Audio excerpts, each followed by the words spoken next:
Okay. Hello, everyone. Apparently we are live. Hello to Twitch. Hello to DLive.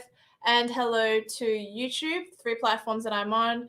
I hope I'm also live on Odyssey, but I'm not really sure whether that's working at the moment. Okay, everyone. So I'm going to begin. Hang on, I've wrote out an introduction. So let me just read that. Okay, hang on. And I'm not trying to make it formal. I just want to have the words right. Hey, guys, welcome back to my channel on tonight's Wednesday Night Live. I have a special co-host, my best friend since kindergarten, Melanie, who has taught me more than I ever expected regarding all of this new agenda stuff.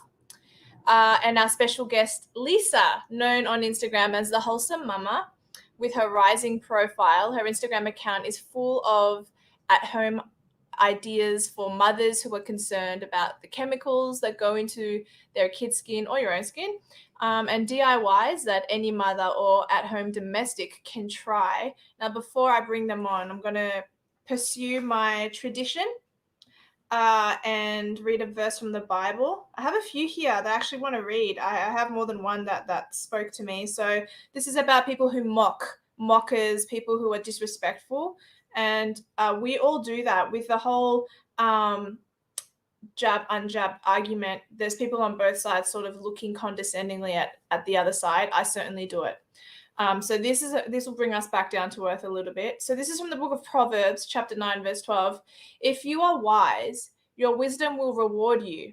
If you are a mocker, you alone will suffer. Here's another one from the same book of Proverbs. Mockers stir up a city, but the wise turn away anger. I want to read a few more. Sorry, guys. I just really like them. The Lord mocks the mockers, but is gracious to the humble. That is Proverbs chapter 3, verse 34. Another one from Proverbs 14:6. A mocker seeks wisdom and never finds it, but knowledge comes easily to those with understanding. And my last one, okay? Whoever mocks the poor insults his maker. He who is glad at calamity will not go unpunished. Proverbs 17:5. Okay, so I'm going to bring on Melanie. Melanie, for those who don't remember, has been on my show before. This is Melanie. Hey, Mel. Hi. So Melanie was on my show some time ago with Anne, and that was a fun little live. But today we're bringing on Lisa. She has an amazing Instagram account. She lives all the way in Queensland. Lisa, the Wholesome Mama. Hi, guys. How are you? I'm good, thank you. Coming to you from a bedroom so the kids stay asleep. Yeah, I'm the same. Don't worry. Yeah. I'm coming to you from a kitchen wall. So I'm the only one who's different. Well, anyway, let's talk about you, Lisa, because that's why we're here, to sort of get a gauge on what brought you to first of all the DIY, making your own products. Recently, you started making, what was it, like a soap for the house, or was it laundry detergent that you were making? Yeah, what was that? I can't remember because I make stuff all the time. It started about maybe 2.5 years ago, and it came about because I was sick all the time. Myself and my 2 kids at the time, we were constantly sick. I'm talking 10, 12 times a year with recurrent tonsillitis, colds and flus, when that existed.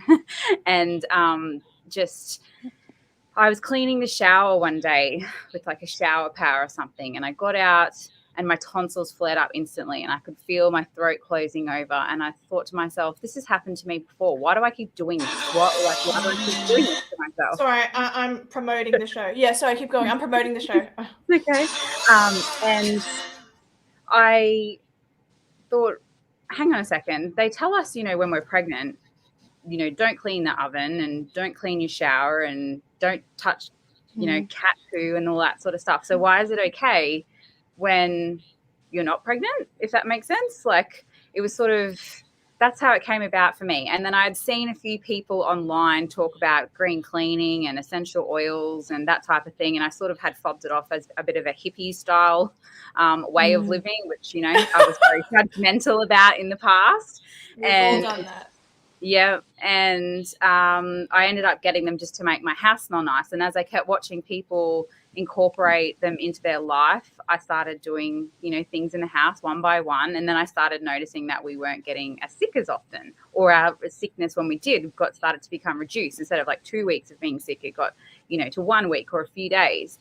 And yeah, that's how it started. And and then I was like, oh my God, every mum needs to know this. And I just started talking about it online. That's I didn't You're set Australia's version out of Jessica to do. Alba.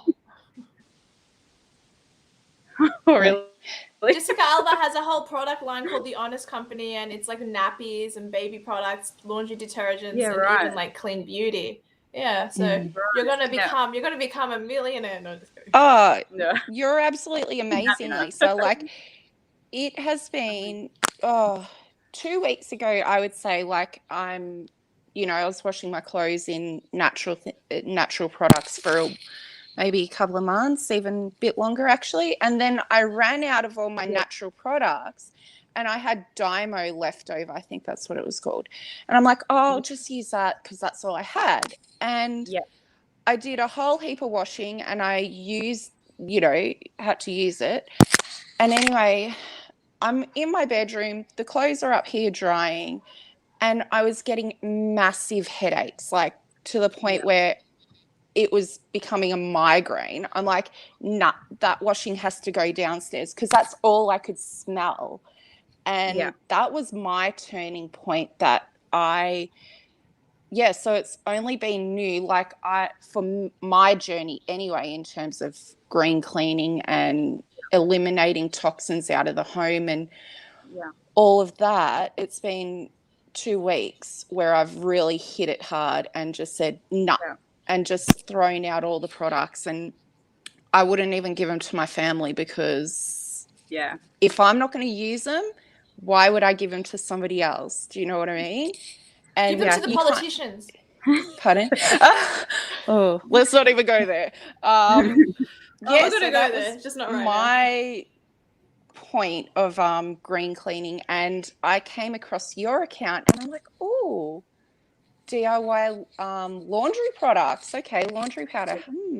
Okay, so it looked quite easy, and I had a lot of the products that you were recommending, and I'm like, okay, I'll make it. So I started making it, and that's how I found your account, just by looking up laundry powders, DIY. I'm so proud of. And by the way, Lisa, you don't know this, but like, Melanie and I have been in the same circle of friends like pretty much our whole life. And I've always been the outcast. I've always been the one who thinks differently. I'm always the one who disagrees with everyone, not because I want to, just because I'm a Christian and I think differently and whatever. And lately, Melanie has actually gotten onto me, people like you and other things, and I'm like so proud of her. And Melanie even mentioned onto me on the phone some time ago about, cancel culture's become a real thing. It's so bad now. And I'm like, oh my God, she's using words that I can't use with our former friends. And like, she's so on it. And so because of Melanie didn't tell me to follow you. I just noticed that she had followed you, and I'm like, I'm going to follow her too.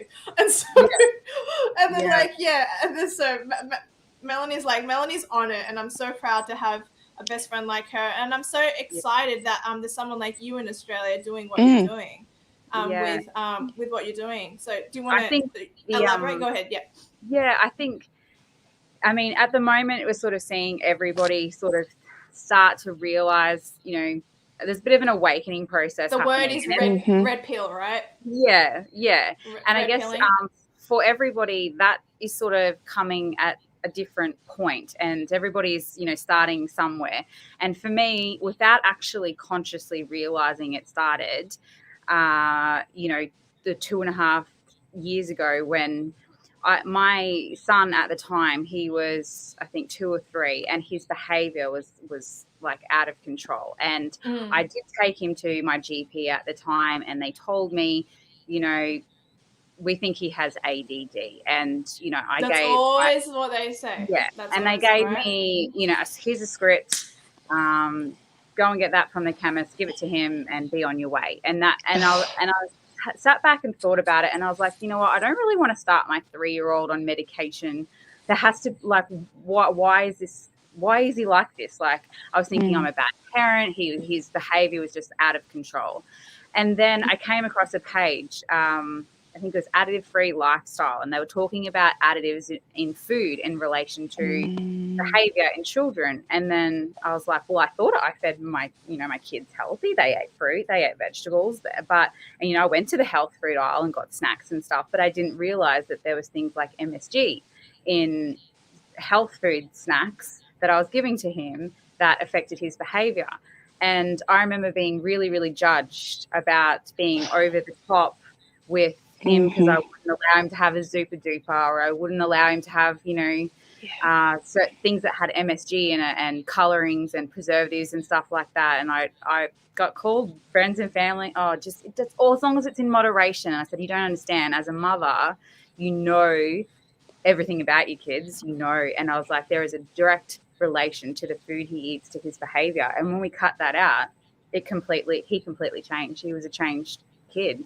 And if I hadn't have sort of followed that intuition and that there's got to be another way, then he would still be on medication now, and it was totally unnecessary. And that sort of started to open my eyes up to, well, how come diet wasn't discussed in that GP conversation?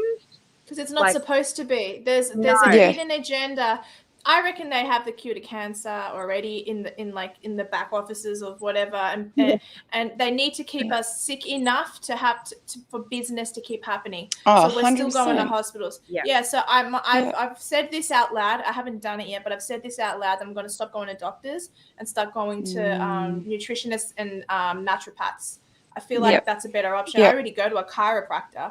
And I've got a personal training. Look, this isn't me showing off. I promise this isn't me showing off. But my arms are like more defined than ever. Yes, my arms are more defined than ever. I'm on replacement shakes now. I know a lot of you are going to go, oh, no, shakes are bad.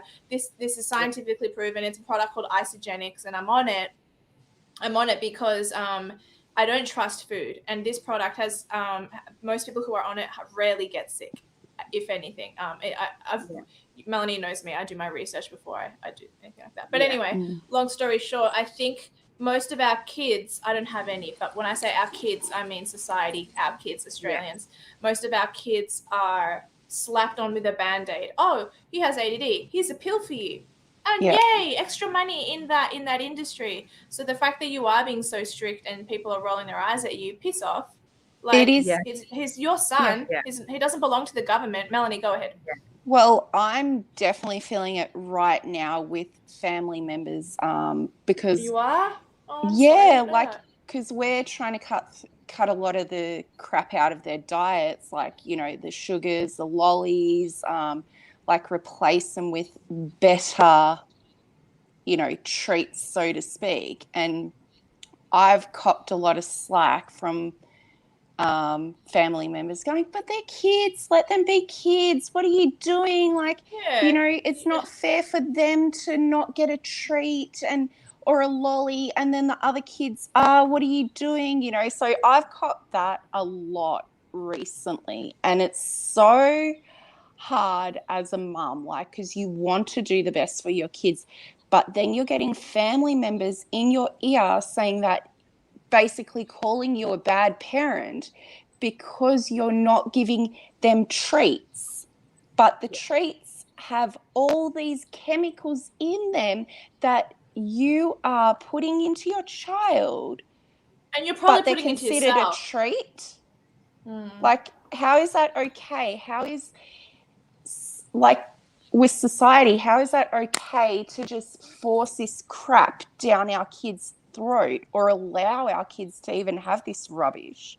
I have the answer, Melanie, and it's because we're given it and we're blind to it. Because if it's on the shelves, it can't be dangerous. Do you understand? We're brainwashed.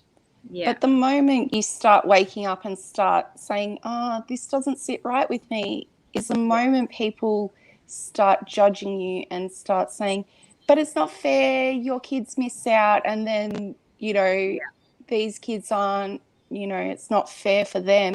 And it's been a really, really hard time for me because, you know, my kids are crying and screaming because they want a friggin' lolly, and then the other kids are getting it, but my kids aren't. And can you make them like scones? Can you make them like little at-home treats? Would that but be a like good if alternative? we're out and about and then other children are getting it, like okay, fair enough. I was just where I we was just sort of started with come that. up. Yeah, I went through exactly the same thing, and we started talking about. I started like actively talking about with the kids. I'm not sure how old your kids are, but mine were only probably like 4 and 2 at the time. And I started saying, look, the more we eat foods like this, the more we, you know, can get sick, and we don't like feeling sick, and, you know, you can get a sore belly from it. And we introduced like a switch, which was, you know, let's make a good decision. I mean, and it's not perfect. Don't get me wrong. This is not perfect. Sometimes 100%. they're going to get it off the table at a party, or they're going to be given it by a grandparent. So it's not about being perfect. But we would say, let's have, you know, let's leave this here, and then we'll have something, you know, delicious at home. And I don't know, I might give them a piece of like raw chocolate or something like that. So they never really felt like they were missing out. Yeah. And it was the same when, you know, people would say, oh, you can't have a little girl and not allow her to have perfume, or not allow her to have nail polish or hairspray, or that sort of, it's the same thing. And I say, well, I make my perfumes for her with essential oils that aren't going which to I want to talk harm about, her. by the way. I want to talk about essential oils. So we, you know, and we've made up little perfumes together, and she has that on her dresser. And I was like, in the beginning, I thought, yes, I'm judged, but no, the kids are not going to miss out at all. And and they don't. They do not know any different. And we're at the point now where they actually choose, especially my boy, because he would always be like, to anything that he would see. And now, even to the last couple of months, he has said, no, I'm not going to eat that food because it doesn't make me feel any good. And he knows now. But it's a process. It's not going to be perfect, and it's a long process, because when kids are used to sugar and they're used to all that food, you can't cut it off completely without the world crumbling down. So one by one, and that's what I've said to everybody who has ever started this journey, you just do it one by one, and don't overwhelm yourself, because one, you just don't have the brain capacity to do and tackle everything all at once. But one by one, and you'll start to notice over, you know, a period of time, 6 months, a year, you go, oh, look where we are now. And it's amazing when you remove that stuff out of your life, things become a lot more clear.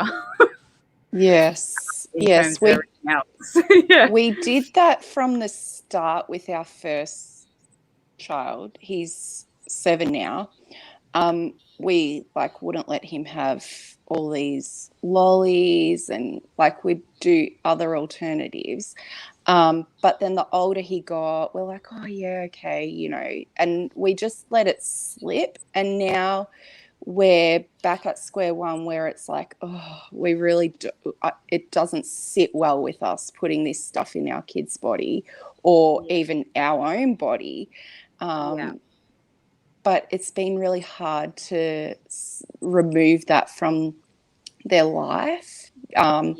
But we have found alternatives, like, you know, better chocolate and better lollipops and that sort of thing. So we have found better treats, so to speak, for them. But it is really hard. The part that I'm struggling with is getting family members on board with it.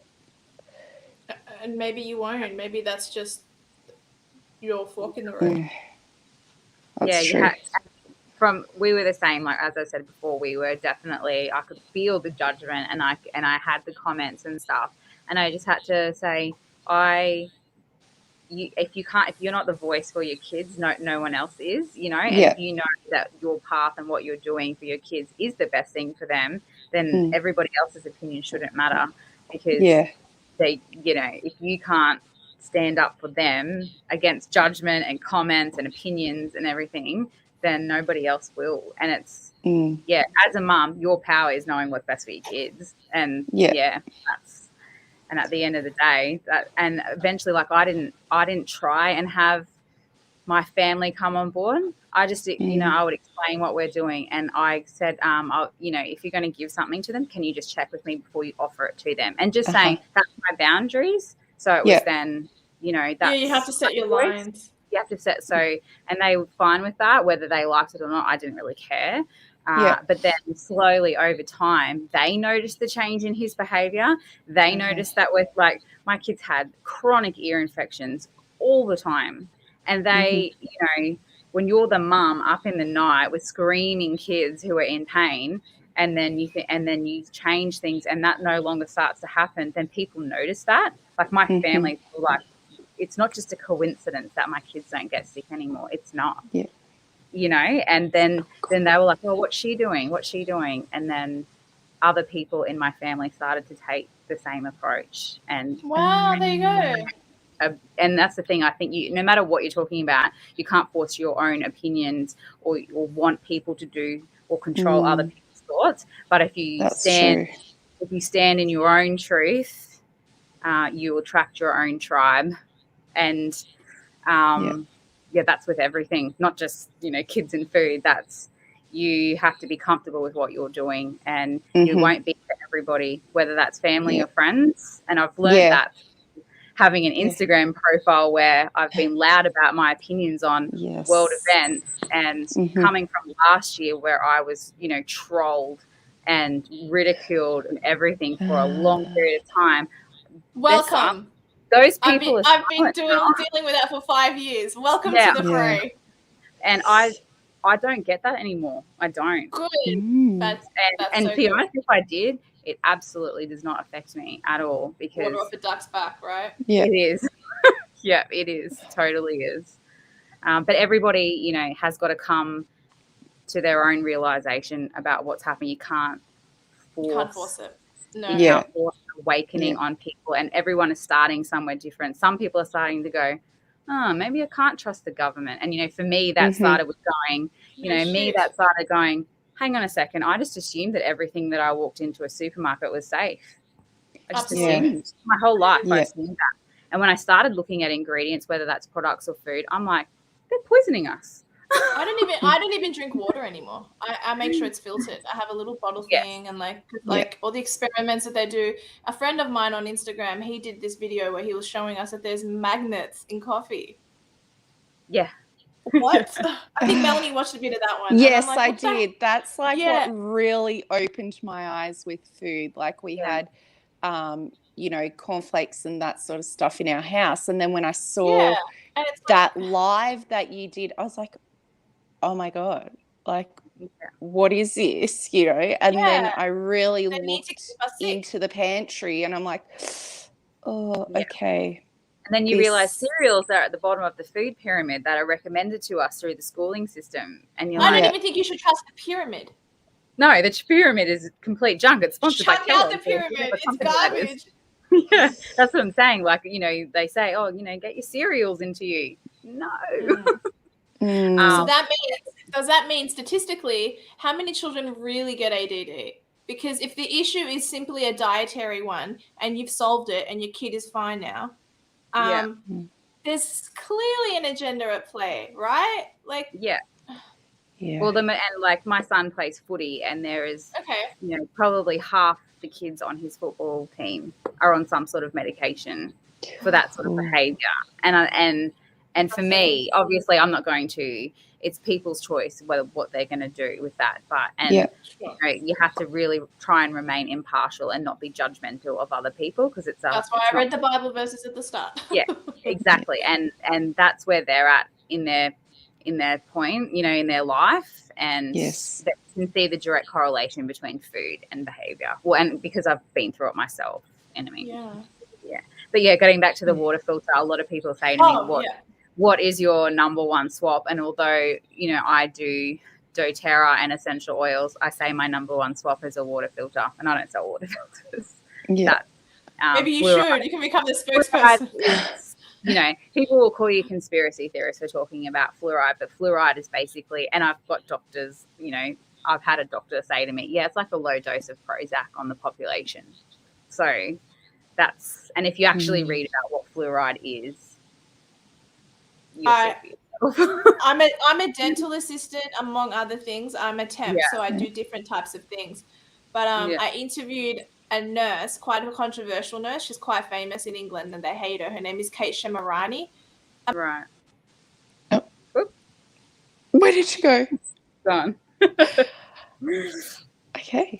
Yeah, fluoride is a big one, and it's something that's obviously taught, that is promoted to be good for us, and I guess it takes a lot of studies to, might be 20 or 30 years before a study comes out and proves that fluoride is not good for us. But that's the thing, But we put it on our teeth. We put it on our Yes. teeth. Yeah. So there's when we talk about fluoride, there's many different types of fluoride. Yeah, there's many different types of fluoride, and the natural occurring one is not what's in our water and is not what's in toothpaste. So that's how they get away with it, And the whole water filters, would you, because we're looking into it at the moment, would you go like a whole house system, or just do that. one on the shower, one on the kitchen sink, or like what approach would you take? So it depends on people's budget. Sorry.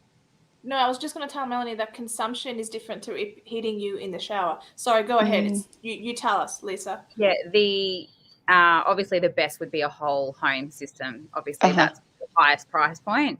And then if there's people who are renting, you can do one that sits on the bench.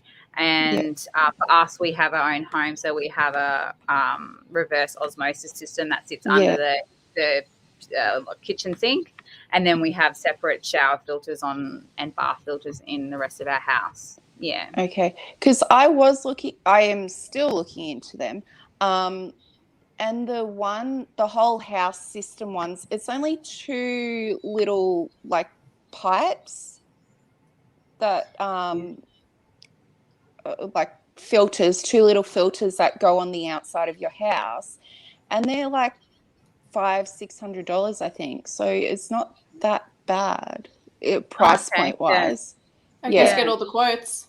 Yeah. Well, my dad's a plumber, so he knows about the filters and that sort of thing. So I'm going to take him to Reese's or wherever on the weekend and suss it all out, because I feel like Go finish, Melanie. Finish. I don't know. Oh, I was just going to say, Lisa, sorry, I thought you were finishing up. I'm not intending to interrupt anyone. I wanted you to explain the oils.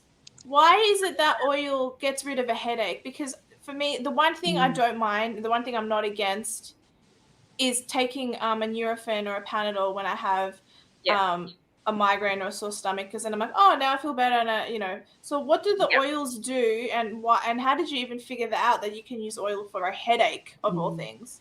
I didn't even know that was a thing.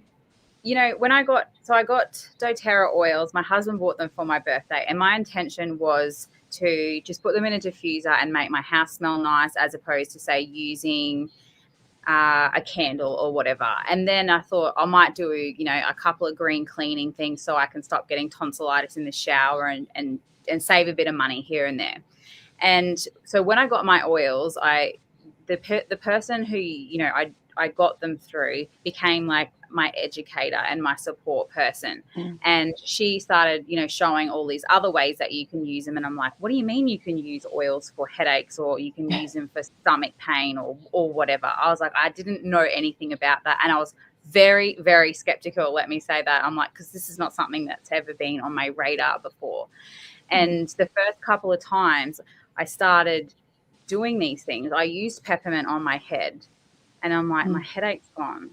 Or, I used frankincense on the roof of my mouth, and I could instantly feel it gone. And then I started. There's another one that's Digestin for your tummy. And it's interesting because my husband, he's a truck driver. He's a blokey bloke. He's like doesn't, he's like essential oils. I said, let me put some. Yeah, exactly.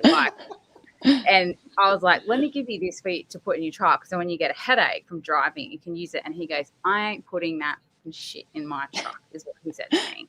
I said, okay, whatever. And then he was home one day and he's like, I've got a headache. And I said, put this on.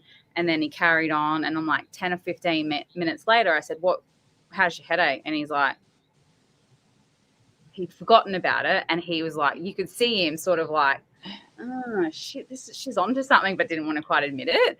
And then there was a few more things Yeah. Yeah. And, you know, like the kids, and when the kids are little and you're toilet training them, like there was a time where they'd withhold going to the toilet and they'd get their sore bellies, and then I'd put an oil on there, and then 10 minutes later they're off on the toilet. And there was all these little things that started to go. I was still skeptical, but it was still bit by bit. I'm like, that worked.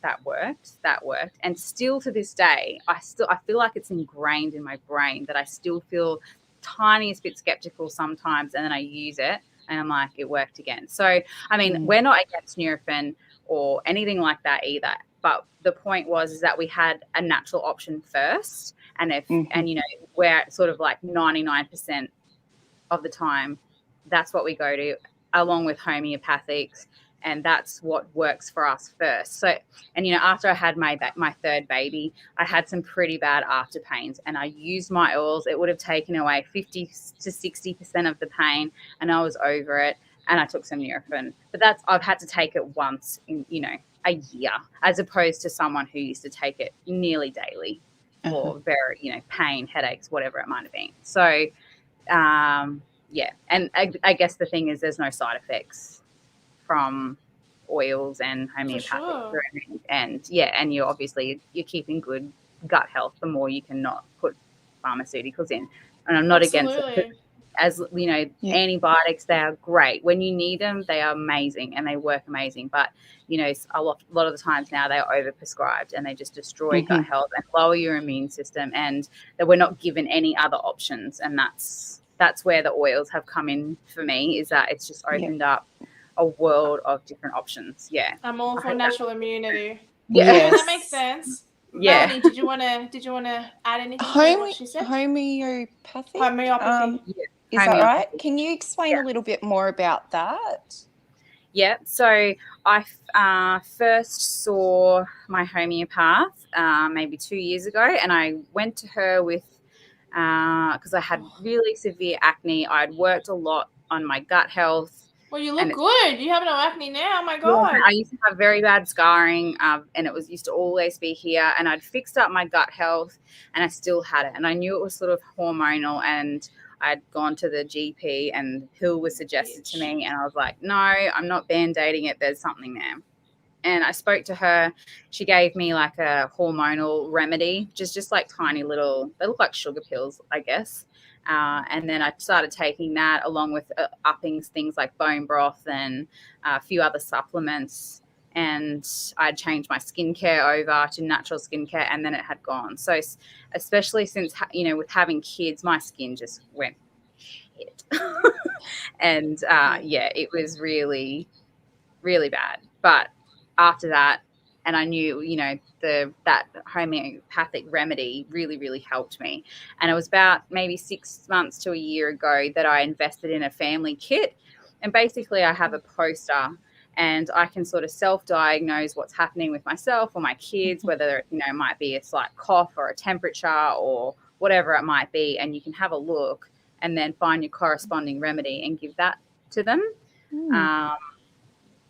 Yeah, and then that's, for me, that I have not had to take my kids to a GP in over 2 years now, and that's with the oils. That is so good.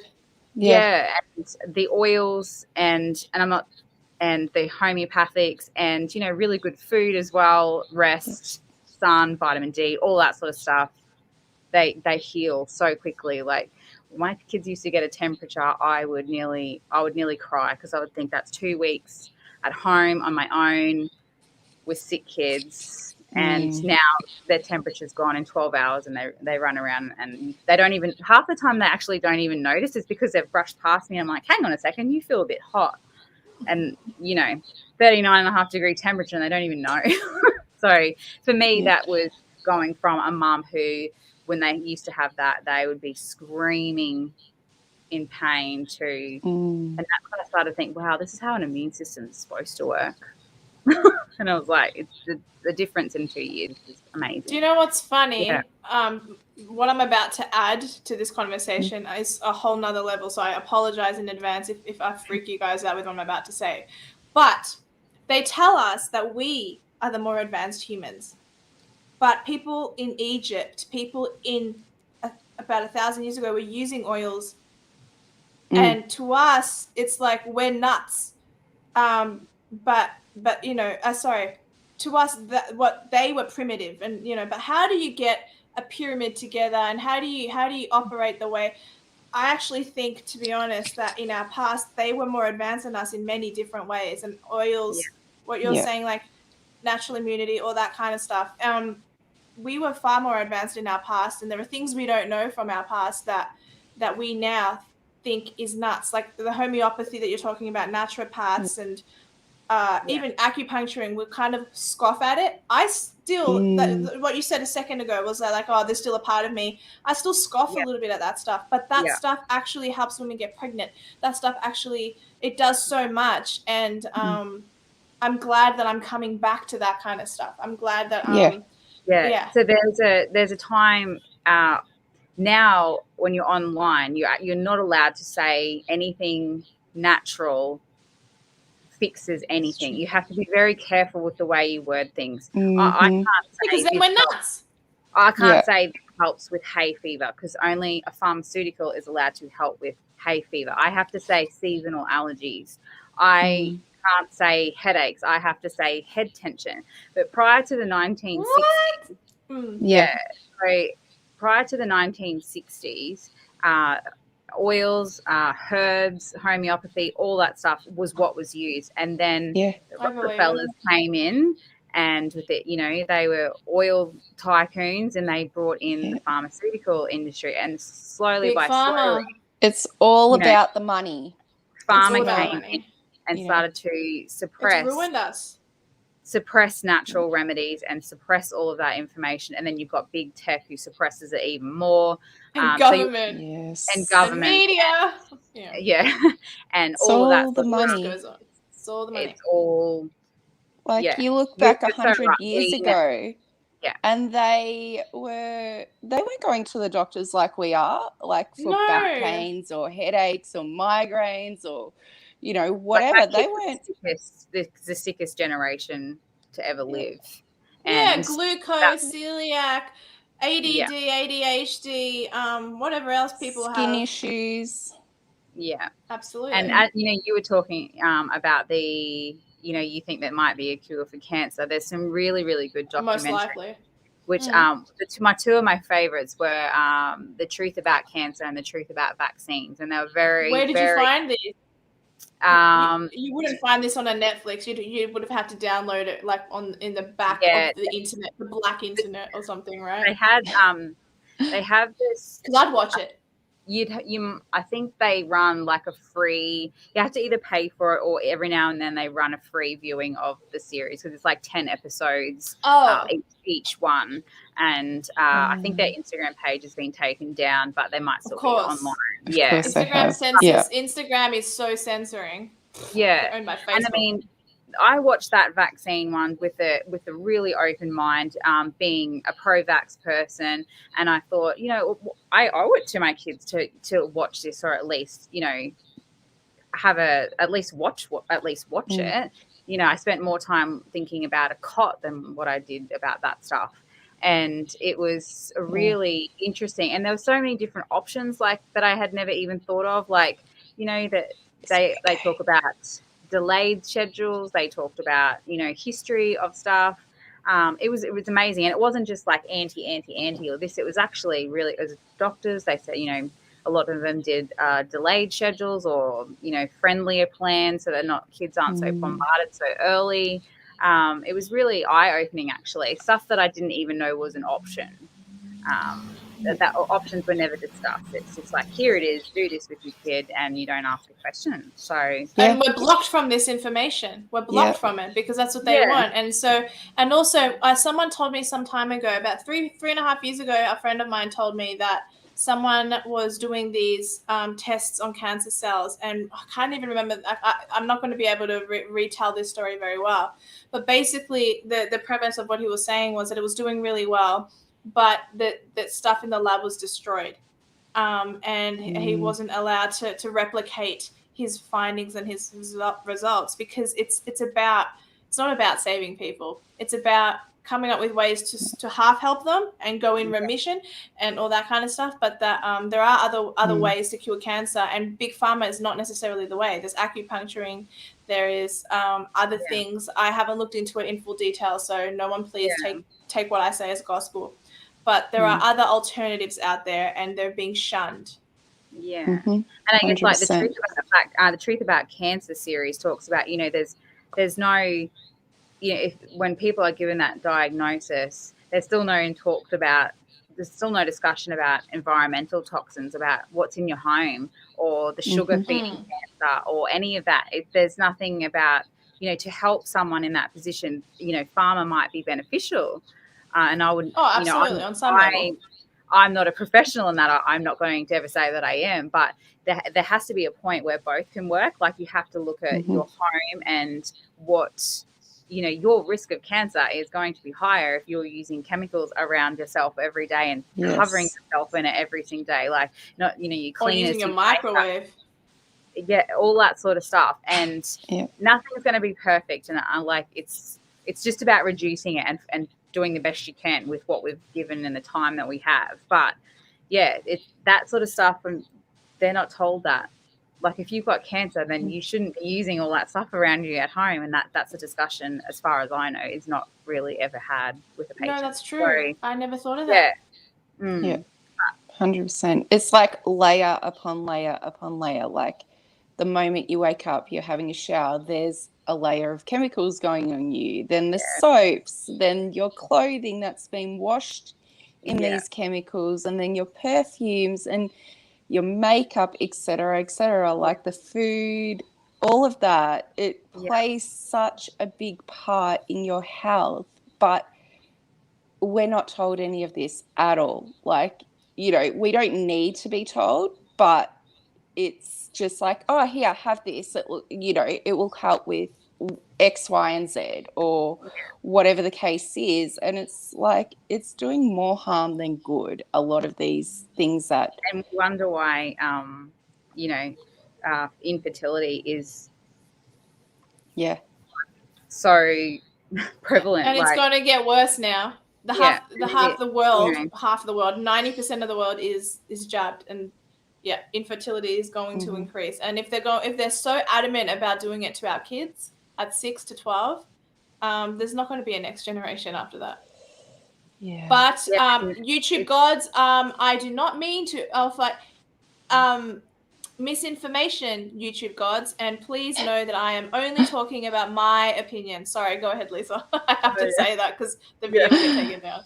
Yeah, I shouldn't use a different word for the what were we talking about? The infertility. Yes, and I have some really amazing success stories from ladies in my community, and it's been lovely.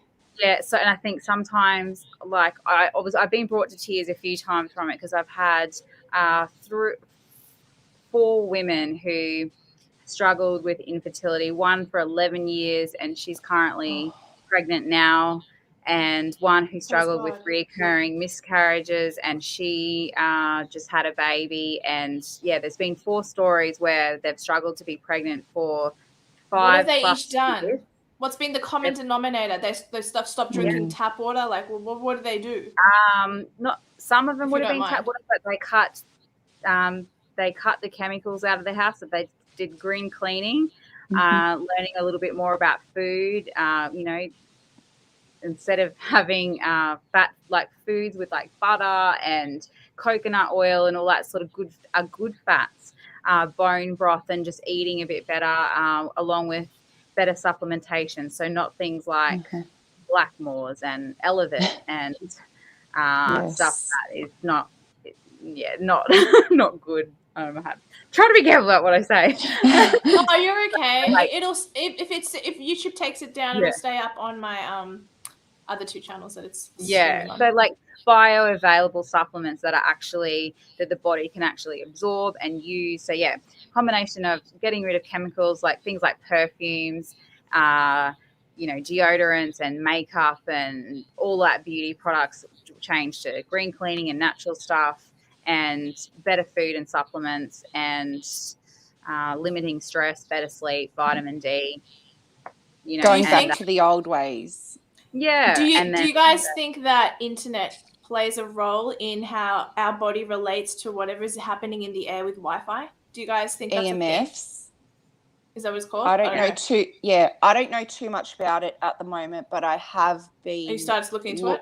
Yeah, started to look into it because it does play a part, I believe. Because it's a huge debate right now. 5G, oh, you guys are stupid. 5G is the same as 4G and 3G, and it doesn't affect your body. And it's, they're moving on to 6G. And what do you think, Lisa? Do you know anything about that, or is that something you've personally researched yet?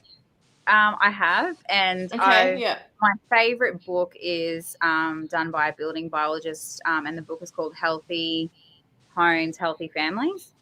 Okay. I think. My baby brain. Her name's Nicole, is the author, and she's a building biologist, and she talks a lot about Wi-Fi and EMFs.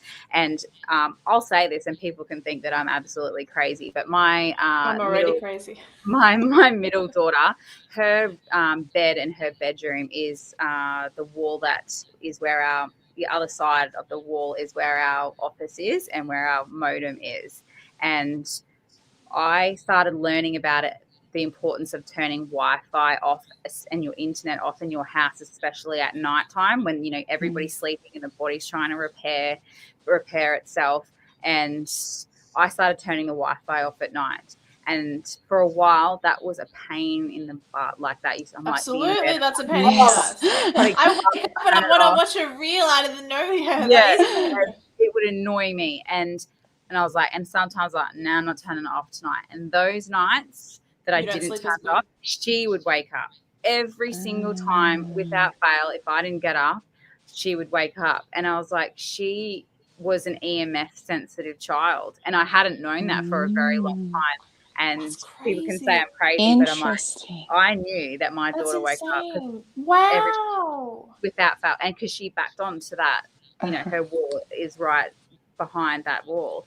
It's good to hear that come out of someone's mouth, because no one's ever given me a proper story like that. That's a good story. That makes sense. We always turn. We have our whole house hardwired, so we don't use Wi-Fi at all, and I just use my normal phone internet. But so we don't have Wi-Fi going, but I do turn the internet modem off every single night.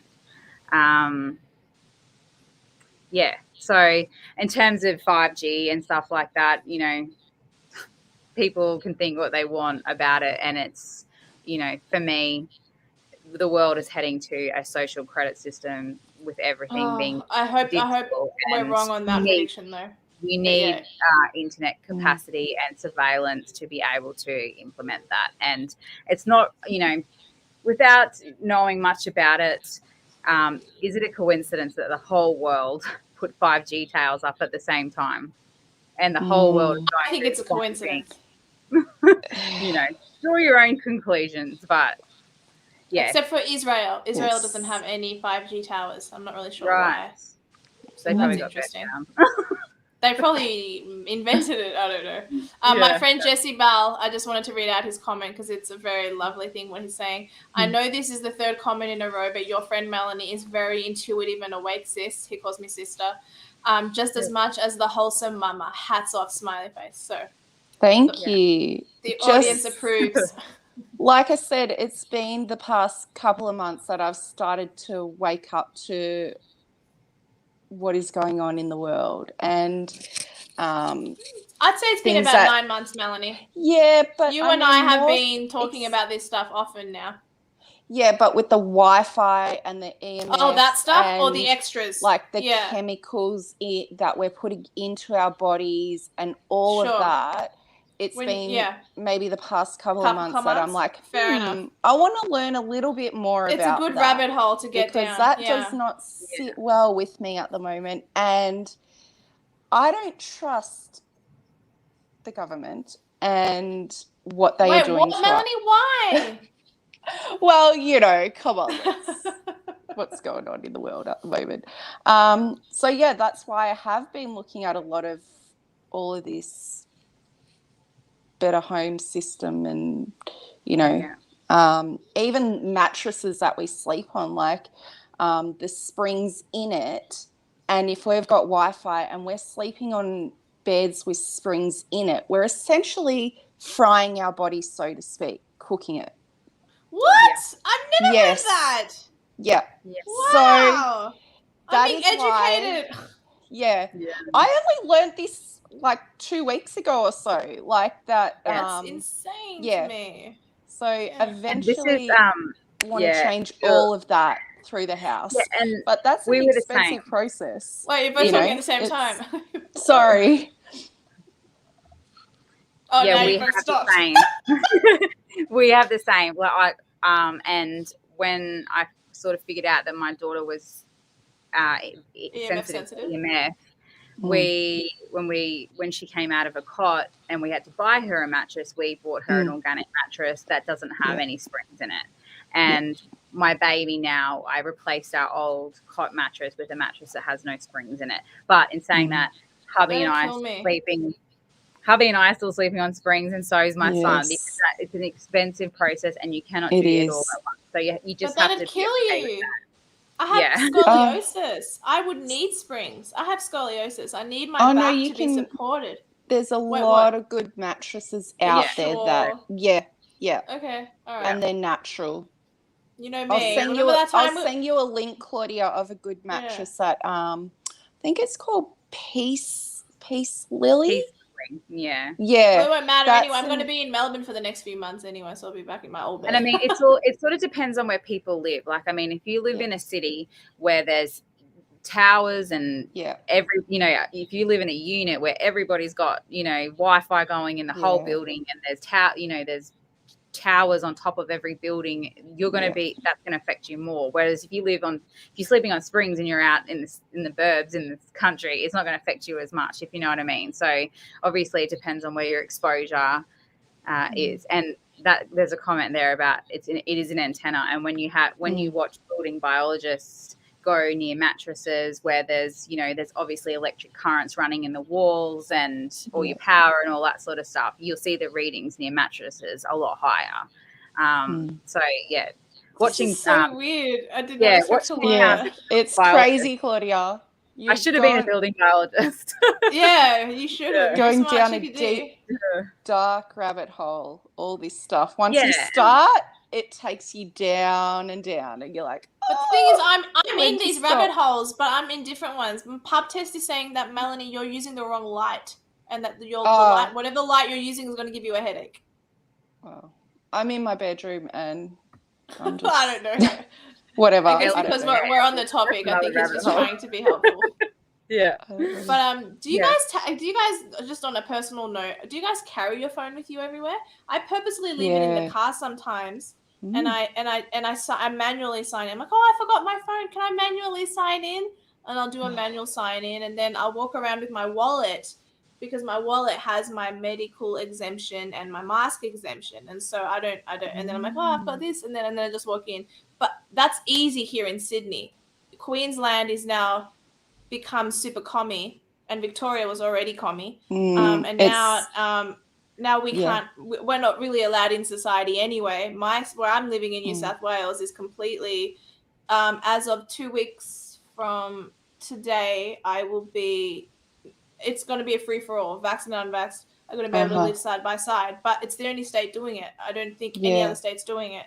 And so I'll be back home. I'll be hanging out at Melanie, not in her bedroom necessarily, in a few weeks. I'll be there in a few weeks' time, and I'll be home for a few months. But what do you guys do? Do you guys carry your phones on you all the time, and do you use the check-ins, or do you do the manual sign-in? Do you really? Melbourne doesn't offer manual sign-in, Melanie? Well, they do, but then they're asking to see your vaccination papers, and it's like, well, I have mine. My medical exemption, but I do also have documents. I have documents, but I have a medical exemption. But we up here at the moment. Yeah, tell us, Lisa. Where in Queensland are you? Are you the lower part, middle part, or the highest part? So I'm just north of Brisbane. Okay. And up here, I've never checked in. Good girl! I'm so proud of you. the pandemic started. I've never checked in. I don't carry my phone on me because I do take it with me, but if I'm to go anywhere, I leave it in the car. One, because I don't have time to be on it when I've got my kids with me anyway. And yeah, it stays in the car. But Same, no, so does I've mine. never checked in, and I've never really been asked either. Wow, Queensland's relaxed. Yeah, Queensland is They are a relaxed. lot more relaxed. And I did go to one place where there's like, they actually had someone standing there to check, and I walked up, and I was the only person walking up, to get into the doors, and he saw that I didn't check in, and he said, "Have you checked in?" And I said, "Yes, I have. Can you point me to the way where I've got to go to the outdoor, eating space to meet my friends?" And he was like he didn't really have a chance to go, "Oh, you haven't checked in," blah, blah, blah. And he's like, "Oh, it's just over there. Thank you." And I kept walking. See, that's hard to lie like that. I've lied like that too. And then they're like, "Can I see your tick?" And I'm like, yeah. And then I just walk out. Like, I don't have a tick, but Yeah. now I know I have a proxy site that I use. I should not be saying this out loud. No, but anyway. you shouldn't. That's why I'm like being very quiet with what I say. But we in Queensland, we haven't had. There are proxy sites, is the point. Sorry, go ahead, Lisa. We're only coming up to that now. So as of the 17th of December, you won't be human anymore. You'll be a black man in the 1900s. Theme parks and cafes and restaurants and that sort of thing. We can go to a food court in a shopping centre, but we can't. Oh wow! Outside. What about retail shopping? At this point, retail is okay still.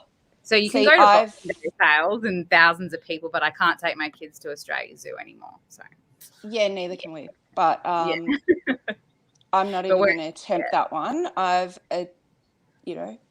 I've got to be careful with what I say, but I've got to blend in with society as much as possible. Yeah. Because up here in Queensland, the community up here, I think, is a little bit stronger than personally what I've witnessed in your guys' states. I think there'll be a lot more resistance in Queensland, that's for sure. Yeah. Well, yeah. So wait, Melbourne is just communistic. It's horrible. But do you guys not feel? This will sound really gay. Do you guys not feel an ambience, an energy in the air of hope? I, for a long time, for about a year and a half, speaking to Melanie on the phone and to my friend Jessie in this comment section, I often felt like defeated. I'm like, nah, we're not going to overcome this. But now I'm feeling like there's enough people waking up now. Something has to happen in Parliament. Something will happen. Something may happen. Something may not happen. Someone may come and organize a coup. I don't know what it is, but something. I feel something in the air. Do you feel that, Lisa, or do you feel like it's the opposite? I feel like every day is different. I go from we're absolutely feel like, yes, it's going to be a marvelous new world. One thing I know is there won't be any going back to the way it was. Absolutely not. That's my opinion, 100%. It's and I do have to hold faith and hope that it will be even better, because for a long time, I hope it'll get better. Yes, a lot of that. Especially at this point when a lot of people are waking up to sort of what's going on. It's nothing is really new here. It's an illusion that's being lifted for a lot of people, and we've been very controlled and governed for a very long time, and without having noticed it. And because people don't think anymore. Everything's made for them. No. 100%. And you have to ask the government for to get married, to drive a car, to have an animal on your property, to make amendments to your property, and that's just naming a couple of things. We have to ask permission for everything. So, I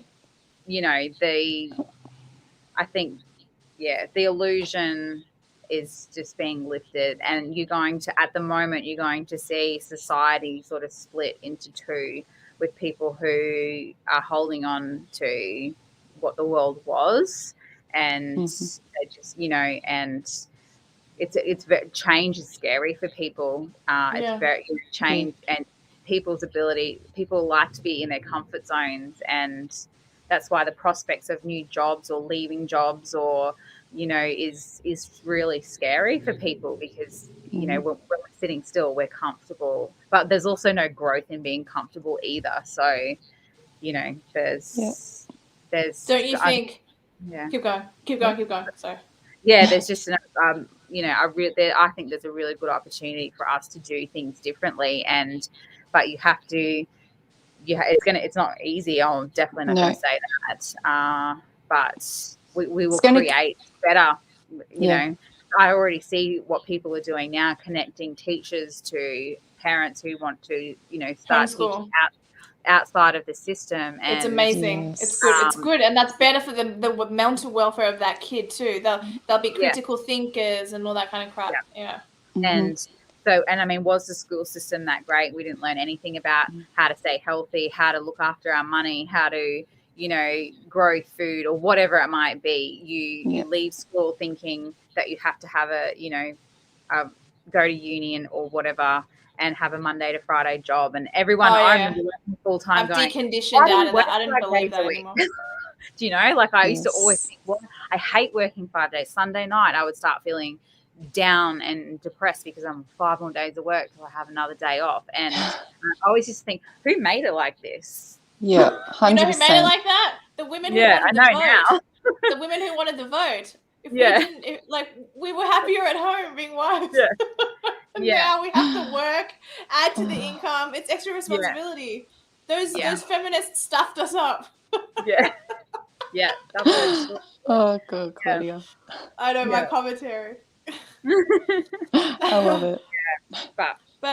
But no, I think I agree with what you're saying, and actually I hadn't quite thought of it the way you just said. Like most people say, oh, it's going to be a new society. It's going to be the those who are anti-mandate and not anti-mandate. But you said it's going to be those who are still holding on to what it could have been and those who aren't. I never thought of it like that. I honestly didn't, and that's quite a smart way to see it. But I'm just hoping that, you know, I say Matt, because I don't say jabbed versus unjabbed, because there are many jabbed who hate the mandates, and they did it because they wanted to do it. It was their decision, but they're still against what the government is doing. So I say the awesomes versus the not awesomes. And I mean, my circle of friends are amazing, and like we respect each other's choice. And I'm the only person who is not, but everyone has done it for their own reasons, and it's so important that no one is judgmental about that, because if someone had to do it so that they could, you know, put food on their table, or, you know, how can we judge anybody for that? Or even if people did it for their own health, like that's their choice. I do judge it, sadly. I'm a little bit different to you. I'm trying not to, but I judge it because I've read into the details, and I know that there is the chance of no more fertility, the chance of an early death, and that's why I judge it, because I'm like, I told you, you're gonna die in 3 or 4 years, and everyone I know and love, a lot of them have taken it, and so I get sad because I'm like, in 4 years, I'm going to lose a lot of people, but I want to be wrong. I want what I've read to just be a suppose. We think this, but we don't know enough. I don't That's know why I judge it. I judge it based on that. I don't know if it's going to kill us, so to speak. We don't know. Well, we don't know. That's right. But I feel as though. Feel or think? Because those are two separate things, Melanie. I feel as though whatever underlying issue we have, it's going to amplify that.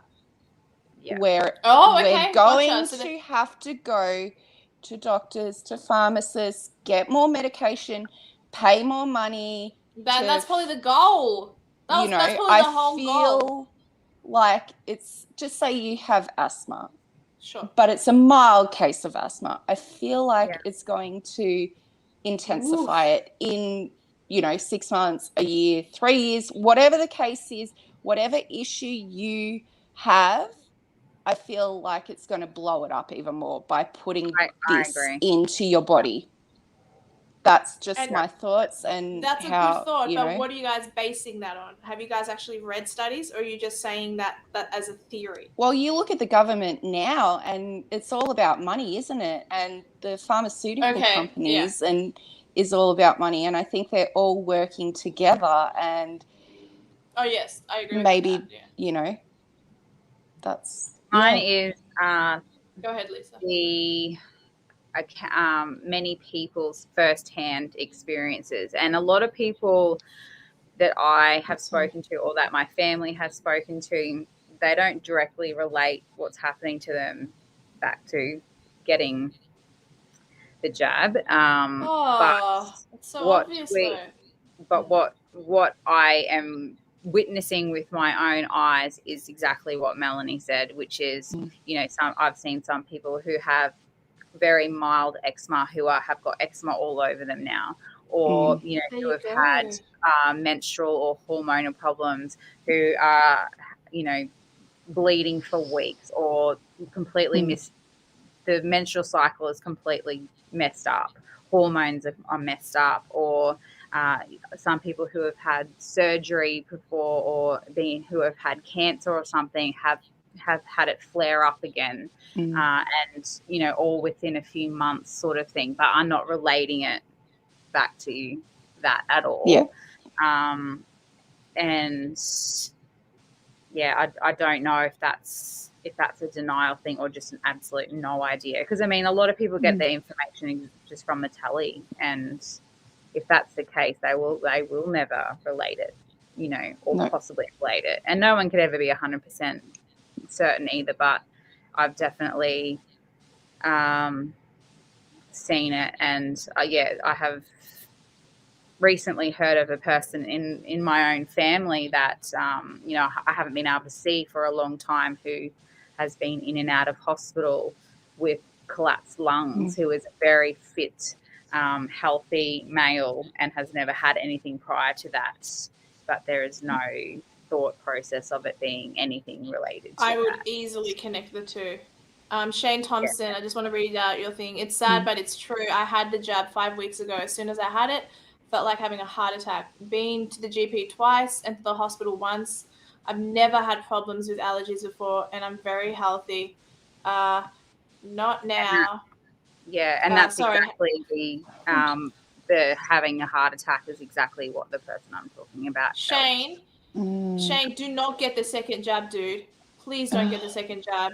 I know I'm not here to try to convert people, but if that's what you're feeling with the first, the second one could be a death sentence. Do not get the second jab. Please don't get it. Sorry, guys. Sorry. I get very emotional. I try not. I know. It really bothers me. It does. But you know what? So that's my judgment comes from caring. It doesn't come from you're an idiot. It does with some people, but not most. No. Yeah. And the thing is, when that happens, everybody who has, been ridiculed or trolled or whatever for saying the opposite of the narrative, everyone has open arms for people when, they want to say that's not where I want to go anymore. And I mean, the coercion is disgusting. Like, for people having to choose between feeding their families or a job, like, it's just disgusting, and it's so very sad. And that's a part that I would never judge someone, it's for having done that, because for that reason. And I mean, a lot of people I know did it because they wanted to travel to see family or to do other things. And there are other ways to travel. That's what they were promised. But it's their journey. They still haven't been able to go overseas, and. And that's, unfortunately, it's like, where are you on the COVID infinity symbol? It doesn't end until enough people will say no. And unfortunately, government 101 it's like being pecked to death slowly by a duck, because they target, this industry, then this industry, and then only in this state, and then in this state, so nobody rises together, because a lot of people, it's not affecting me at the moment, and a lot of people, even in Queensland, are not affected enough to care or to act. And as you know, and same with the mandates in the police against the citizens, it's never at the same time. And you'll see that and even now in Queensland, the teachers have just been mandated, and they do that when private schools have already finished schooling, and they're doing it at the end of the year, where teachers can't strike because who's going to notice in the last week? Parents don't care. And then and then the new school year, most people start off with a new teacher anyway. So it's not as if their kids are losing a teacher. Do you know what I mean? So that it's all very strategic in the timing of it. And unfortunately, that's why, everyone hasn't been able to come together because they've done this so slowly. And saying that, they've always done this with policies, with everything. My mum always say it's like being pecked to death slowly. And so it's a good description. So you get used to this, we'll give you a little bit of a break, so that becomes your normal, and then we'll do this, and then that becomes your normal until the line is then blurred. And that's what I say to people: where do you draw your line? You have to draw a line. Are you going to draw a line at some point? It's going to get to the point where they're coming after our kids, and next year is the line. It's going to be harder because, I'm mentally preparing myself for the fact that I may have to pull my children out of school and homeschool them because they might say, okay, if your kids don't have the jab, they can't come to school. You can hire a tutor, but that's what I'm saying. I'm mentally preparing myself for homeschooling because I hope it doesn't get to that point, but I feel as though it will, Yeah. And it's sad because we have to blend the unjabbed have to blend in with society at the moment just to, do everyday things like get shoes for your kids or whatever the case is, like just to go to the shopping centre. You sort of have to do that. Oh, yeah, I've checked in. Oh, yeah, here's whatever just to be able to step foot into anything. And it's quite sad, it's hard and it's sad because next year it's going to be even harder. Well, I hope it's not, but I feel like it will, that the unjabbed will be the demons and they'll be coming after us after whoever. It'll be discrimination. Even harder. It's hard to convince a person that what they're doing is discrimination because they see us as the villain. Oh, you're going to infect me. But as I said in my little Instagram reel, vaxxed does not equal infected. So unvaxxed does not equal infected. But they think it does. Oh, but you're maybe asymptomatic. I'm like, well, what a clever little illness that I could give you a disease, even not having it, and it just be dormant in my body. What a smart disease. And how smart is the disease to know that in Queensland, when the football is on, it just disappears. COVID is a smart disease. Or when it's 80% you're allowed in the shops, but then when it hits 90% vaxxed, you're not allowed in the shops. What the hell? Clever disease. Yeah, very smart. I think even the people who, have trusted up until this point are sort of starting to go, oh, well, this doesn't seem right. But, ignorance is bliss in general. It really is. Sometimes I think, God, it would be easier to not have to think about everything. But in saying that, your health is everything. So, exactly. Your health is everything. And that's why we're not doing it, because we don't just trust the government. And it's so funny to me that people are, I've lost a couple of, they weren't really my friends anymore anyway, but through certain conversations and stuff, it's they try to convince you of other things. And then it's oh, you're an idiot because you think this, and you're an idiot because you think that. And you have to block me for it, do you? That's such a strong statement to do that. Remember, Melanie, you probably know who I'm thinking about when I say this. Yeah. But it's what did I do? What did I say? You asked me questions and I answered them, and you didn't like my responses, and so you blocked me. If you're going to ask me a direct question about a political issue, which I've had for years, for the last 5 years, my friends have slowly dropped off. Oh, Dia thinks abortion is bad. No shit. Dia thinks this, Dia thinks that. It's well, how can a mother be okay with killing her own child? It's and now we're pro-choice, and we're nuts. but all these other people have been pro-choice forever. Where's the consistency? Yeah. Oh, Yeah. yeah. I think like that, and that's sort of a part of society now that, you know, where's the we can still be friends but agree to disagree. Like Yeah. that Yeah. seems to have just It's gone so out the window. easy. Yeah. And you know, and that's because a lot. It's Yeah, gone. it's that part is gone. But I think, you know, the next year will be about the kids, because that the end game is digital IDs and social credit systems, and that includes kids as well. So I do not want that. you know, that's not, and obviously everything will always be for your safety. You know, you have to do this, it's for your safety. Or Oh, 100%. I read an interesting document last year that was done by psychologists, and it was messaging about how you get the population to do that, whether that's through a fear message or whether that's through a, you know, do it for your community, you know, or do it for your own health, or do it. Yeah, there was a bunch of like 7 or 8 different direct ways of psychologically manipulating people to get it. And Piss off. yeah, Not it was you a then. very Yeah.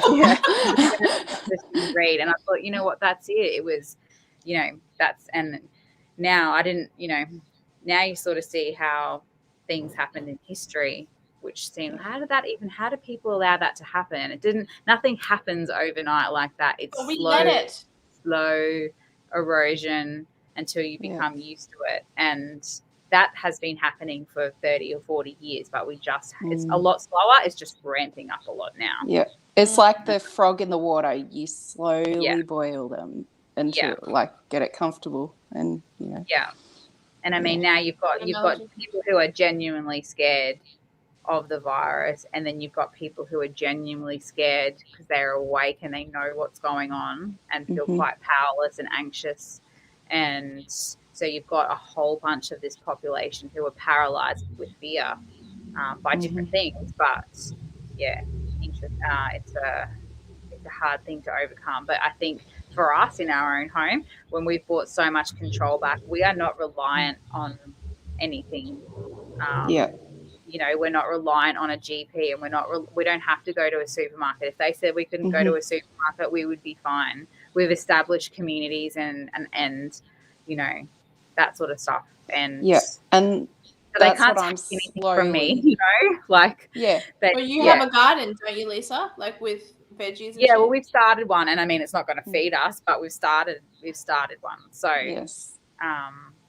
well, the more power you can bring to your own environment, the stronger you're going to feel. And that's and I noticed that exactly. And I noticed that the other day when, you know, I went into a shop and they literally had not much on the shelf at all, and I'm like, oh, I actually feel all right, because I'm pretty prepared in a lot of things. Like, I don't need this, I don't need that, I've already got it, you know. So I have, you know, I've been prepping for a little bit now. I have cans and cans of like beetroot and baked beans, and Melanie has so much stuff. Yeah. Knowing what's coming or what could come. And you We're can in see it already on the shop. Yes, that's phase 5 of the plan. That's that article I sent you, Melanie, some time ago. We're in phase 5, which is like all the food disappearing, and then ultimate reliance on government. And the ultimate reliance on government is what they want. The daddy state, or the nanny state, or whatever they call it. Yeah. And same with our petrol, like, you know, that'll skyrocket. It's already it already has skyrocketed. You know, they'll only say, at one point they might say, oh, you can only fill up $30. So where's $30 going to take you if you've got an empty tank or around the corner? Exactly. Do you know what I mean? So I mean, if you're kind of prepping for these things, but you're not living in fear, but you're prepping for the worst, then you should be okay. Like whatever they throw at us, you'll be okay because you're ready for it. You know, it's like, bring it on. A good model to base your prepping is the movie that Blast from the Past. No, don't do that, guys. No, I know I that's a love bit that movie. crazy. I'm exaggerating. Yeah. No. Who knows? But yeah, Well, the more you have in your home and the more you can control, the less fearful you are, and the less attached you are to the old system and the old ways. Like, so you know, is we the can school have better parties. We can have better get-togethers. Yeah, like, you know, we've got enough stuff for our kids, and I wanted to get them like experience, and we've been getting experiences for them for Christmas and birthdays for a while because I didn't want any more stuff. But obviously those options to take them to theme parks and that sort of stuff is not on the cards anymore. And so now I was like, well, let's do motorbike riding, or let's go to the beach more, or and you just shift, and you have to be able to shift if you don't want to be anxious and fearful about everything. So I guess the more prepared you are for all of that, and the more tools you've got in your home, and the better community you've got, you'll feel fine. I mean, you'll have your days. I'm not saying it's not perfect, because I'm like, we're screwed. but then you know, you need to process that and go, and bring yourself back and go, we're prepared for this. And they want us to all think that we're so alone and you're the minority. We're not. No, we're not. There's a huge community building. You know, if I want to go on holiday to Queensland, you know, you meet up with friends rather than go to a resort that won't take you. There's ways around it that we can still be fine. You know, I'll sleep on that bed that you're on right there. I'm just kidding. Yeah. But yeah, exactly. It's mentally and spiritually prep. That's it. Yeah. Well done, Valerie. Yeah, great comment from Valerie.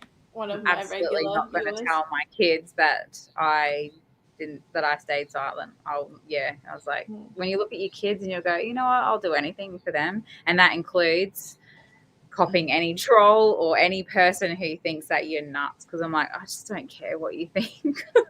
I'm slowly getting there. I've been doing this for 5 years. I've been doing these sorts of interviews for 5 years and interviewing like politicians and all that stuff, Lisa. And Melanie's been in this headspace, this red pilling, less than me. And when I talk on the phone to her, she's already more advanced than me psychologically. It really pisses me off. She's already like, I don't give a fuck what people think about me. But Melanie swears. She just you isn't run now. your own race. Like, no, but I'm jealous. I'm jealous that you're so far ahead of me mentally, and I've been at it for 5 years, and I'm still like, no. But you know, I miss them, and she's like, no. Like Melanie's good. Yeah. Thank you. But well done. You haven't lost any friends, Lisa, yet? I say yet, and I don't mean that maliciously, but it is a yet. No. Good. And they've all made different choices to me, but I've always been respectful of their choice. I also spoke my truth to them. I said, look, I have concerns. Something might happen, or have you considered this, and this? And because, you know, if I can't say that to them, then what sort of friend am I? And I just said, look, I wouldn't feel happy with myself if I didn't say this. And they respected that. They went their own paths and did what they wanted, and we're still, and none of them agree with, you know, with the way it's going either. They're like, they're not really affected by this at the moment. So they're not, they wouldn't, you know, attend a protest, or they wouldn't, you know, actively speak out against anything because it hasn't really affected them. But I think the snippets of the erosion of freedoms are starting to see it, or what's the future going to look like for my kids if this keeps happening, and what they're starting to see that now. And, you know, the government has promised for so long, if you just do this, we'll give you this. If you just do this, we'll give you this. Yes, but they don't give it. They only give you a breadcrumb of what they claimed. I was supposed to be free here. Today's December 1st, right?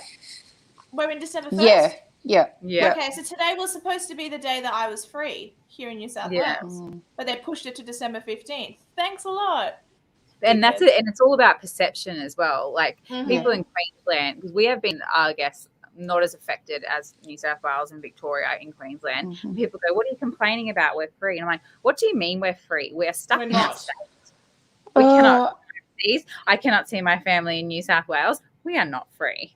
No, Although we're not in because of the lockdown. effing sheep.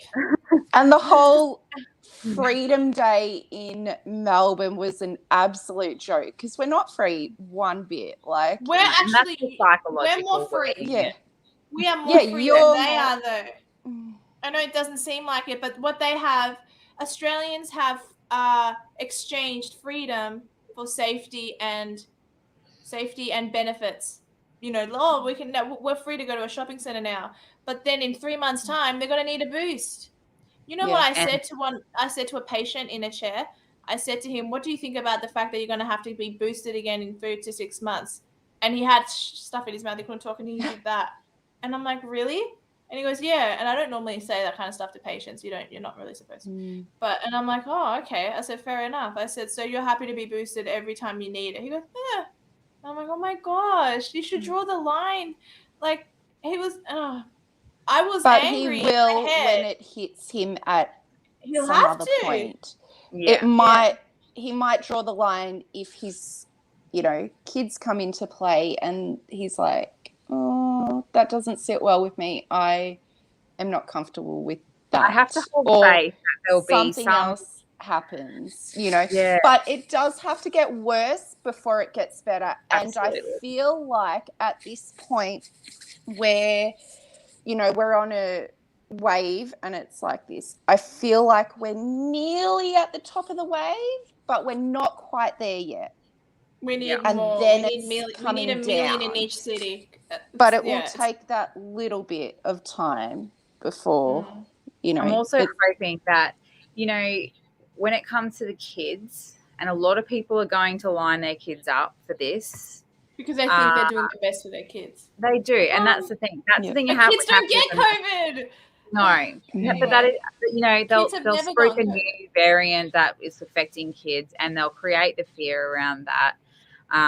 So people, and everyone wants to do their best for their kids. So they will go in there 100%. thinking that is the best option of a crappy situation. But I have to hold faith that more doctors and nurses will stand against it. Have to when you start seeing injured children and deaths of children, like there will be many deaths of children. Cop an adult, it's like when you watch a movie and you see an adult die, you're like, man. But if you see an animal or a child, it's a little bit different. It's so true. And I think that guy was a dick. Yeah, whatever. But when it comes to kids, like I have to think there will be many more people who will not be able to stay silent when they start seeing kids. And it sounds horrible, but it will, as Melanie said, it'll have to be worse before it gets better. And if you mentally prepare for the worst, then I think you're going to be okay. And that's what I've been doing for quite a while now, just mentally preparing for it. Like I said, with the whole homeschooling and that, being just mentally prepared, then like I said, they can throw whatever they want at you and you're going to be okay. It's going to hurt you that little bit, but it's not going to hurt you as much as it used to. It'll hurt all of them in the long run later as well. Yeah, but I mean, if you have to do something, or give up something to get privileges and live, then you're not free. You're not free. 100%. Exactly. If so nobody don't want to eat at a restaurant. Don't eat at a restaurant if you don't want to, unless you have documents. But just get takeout and then take it to a park and then eat there or something. Like there are ways around all of these things, and we can still be social and hang out with our girlfriends and whatever. Like there are ways around it. It's fine. Well, they can't really police it, can they? And in the media, they were saying that not completely fake passports have been made, but how are they going to police that? Like, you just quickly flash your it's a cursory glance passport, it's like, well, let me have a look, or you show me your health document number. Like, what are they going to do? Like, the shops can't hire security to check every single person's passport if it's real or it's fake. Oh, you just reminded me of something. Do you know what I mean?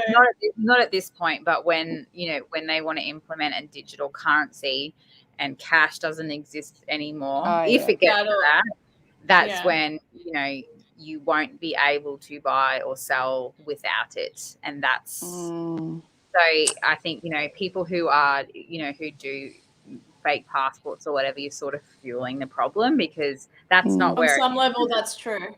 it's not where it ends. There's the digital ID, and the social credit system is, and people don't understand, there's already people in this world that live like that. And if they say, actually, you're not permitted to leave your 5-kilometer radius of your house, then your money and your digital ID won't work 5 kilometers outside of your house. Do you know? Yeah. You're Jeez, I literally never describing even thought China. of that. You're At describing all. China. That's the Yeah, China and social credit system. You're only allowed this much electricity, or you're only allowed to have one of 5 hairstyles, or your own, and the control. That's how people already live in China. So And we have to prevent that from happening in this country. And we need to keep protesting. And I will not live in an Australia like that. That's no. See, everybody's all squabbling about, vax versus unvax, blah blah blah. That is just a Trojan horse to bring in a distraction. And it absolutely is. And it's all created to do division, as they've always done, whether it's old versus young, black versus white, religion versus religion. It's always been like that, and it is now. And people just feed right into that divide. Yeah. So, yeah. Look at that. That's like a line of 4 or 5 people showing a little dumbass at Kmart. Yeah. Here is my vaccination history. Can I come in there and shop for $6 worth of shit and leave? That's what that is. I took that photo today at work. I was on my lunch break. Yeah. Anyway. So that's So I think that's you have to, once you know the end goal. That's why things right now, to me, I'm like, well, this is easy compared to what. Yeah, but Lisa, you pissed me off because I didn't think of that, and now you've made me more depressed. Neither did I. I was like, I did know that. I did know that, but I didn't think of that as I just that slipped my mind. I've heard that many times, but you've made me more depressed.